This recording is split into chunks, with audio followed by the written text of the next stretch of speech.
जो सातारा के डॉक्टर थे, सब डिस्ट्रिक्ट हॉस्पिटल में काम कर रही थी, उन्होंने बार बार कंप्लेन करने के बावजूद उन पे शारीरिक और मानसिक जो अत्याचार हो रहे थे उनके बारे में प्रशासन ने कोई कार्रवाई नहीं की है।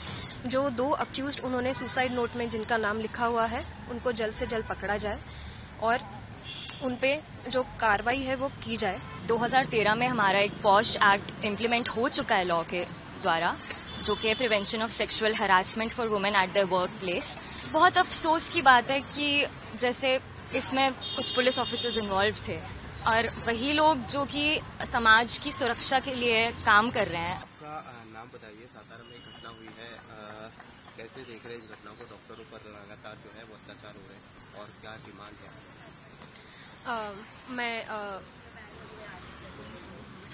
जो सातारा के डॉक्टर थे, सब डिस्ट्रिक्ट हॉस्पिटल में काम कर रही थी, उन्होंने बार बार कंप्लेन करने के बावजूद उन पे शारीरिक और मानसिक जो अत्याचार हो रहे थे उनके बारे में प्रशासन ने कोई कार्रवाई नहीं की है। ये जब भी डॉक्टर्स, हमारे जैसे डॉक्टर्स प्रेशर के अंडर काम कर रहे हैं और हम पे जब कोई अत्याचार होता है और उसके बारे में कोई एक्शन नहीं लिया जाता तो तब सवाल पैदा होता है कि हम किसके पास जाए। तो हम इसके अगेंस्ट प्रोटेस्ट कर रहे हैं कि जो 2 अक्यूज्ड उन्होंने सुसाइड नोट में जिनका नाम लिखा हुआ है उनको जल्द से जल्द पकड़ा जाए और उन पे जो कार्रवाई है वो की जाए। ये जो केस है उनका वो इंडिपेंडेंट इन्वेस्टिगेशन उसका हो और वो स्टेट CID या SIT को सौंपा जाए और ये इन्वेस्टिगेशन ट्रांसपेरेंट होना चाहिए। लगातार इसके पहले भी हमने देखा है कि डॉक्टर्स पर अत्याचार हुए हैं, मुंबई की हो घटना या बाहर की हो। आप लोग को लगता है कि जो डॉक्टर एसोसिएशन है, जो फेडरेशन है, उनके लिए एक अलग जो है टीम बनानी चाहिए जो इस तरीके के मैटर को आगे लेकर जाए और उनकी जो डॉक्टर्स का जो कहना है वो सरकार तक या लोगों तक पहुँचाए ताकि एक नया जो लॉ है वो इसके ऊपर ला सके?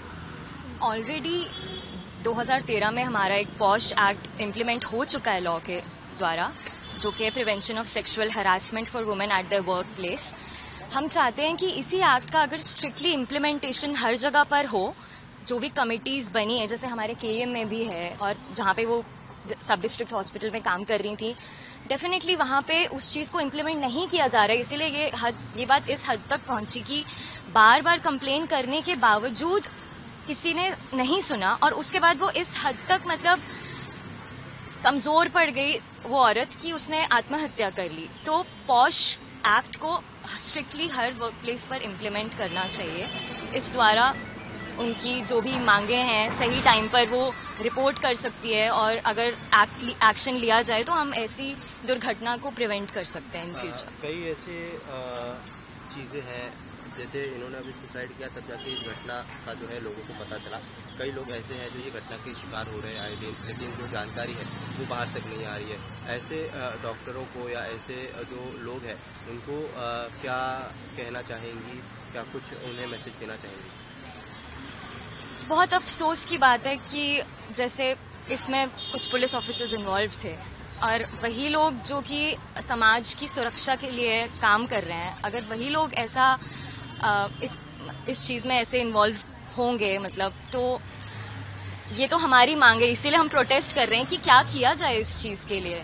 कम से कम जो बेसिक लॉज हैं और जो लॉ के जो अधिकारी हैं वही उसका उल्लंघन कर रहे हैं। सबसे पहले तो इसीलिए हम चाहते हैं कि जो एक्यूज हैं उनको जल्द से जल्द CID या फिर कोई ऐसी इंडिपेंडेंट ऑर्गेनाइजेशन जिसमें इस चीज़ का जल्दी से उन लोगों को पकड़ा जाए और जल्दी से जल्दी कार्रवाई की जाए, ताकि जितना जल्दी न्याय मिलेगा तो जो अपराध करते हैं उनको भी एक सीख मिलती है कि इस चीज़ से नहीं करना। आप लोग का प्रोटेस्ट किस तरीके का है? देखा जा रहा है आप लोगों ने काली पट्टी बांधी है। ये भी कहा जा रहा है कि आप लोग का वर्किंग प्रोटेस्ट है, साइलेंट प्रोटेस्ट के बारे में कुछ बताइए कि किस तरीके से आप लोग निषेध कर रहे हैं सारी चीज़ें। फिलहाल हमारा ये प्रोटेस्ट बस से अवेयरनेस पैदा करने के लिए है और ये आप तक पहुंचाने के लिए है। अभी सारी हमारी OPD सर्विसेज वगैरह, इमरजेंसी सर्विसेज, हॉस्पिटल सब वर्किंग है, लेकिन अगर जो हमारी डिमांड्स हैं वो पूरी नहीं की जाती हैं तो फिर हम इसको और एस्केलेट डेफिनेटली करेंगे आगे जाकर। आपका नाम बता दीजिए। I am doctor Samya, first year resident in department of physiology. Thank you.